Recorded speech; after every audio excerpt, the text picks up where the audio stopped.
Ako lang ba naka-experience ito? May kukwento ako sa inyo guys. Alauna ng madaling araw nang ako'y nagdesisyon ng matulog. Humiga na ako sa sofa. Dahil sa pagod, madali ako nakatulog. Subalit bigla din akong nagising. Sabi nila, habang tayo tulog, naglalakbay ang ating mga espiritu. Yan ang eksaktong naranasan ko. Nang ako'y bumangon, nakita ko ang aking katawan na nakahiga at tulog. Subalit dahil naalimpungatan ako, hindi ko ito masyadong pinansin. Pero unti-unting lumiliwanag sa aking sarili na alam ko ako ay tulog. Subalit ang palaisipan sa akin ay bakit nakikita ko ang katawan ko. Ito na ata yung sinasabi nilang astral body projection.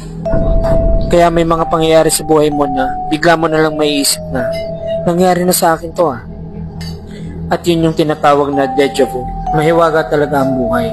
Maraming katanungan ang walang kasagutan hanggat nakakabalik pa ang ating mga espiritu sa ating mga katawan. That means second chance. Chance para mag-repent at chance para magbago. Kasi ang totoo niyan, hindi natin alam kung kailan permanenteng iiwalay ang espiritu natin sa ating katawan.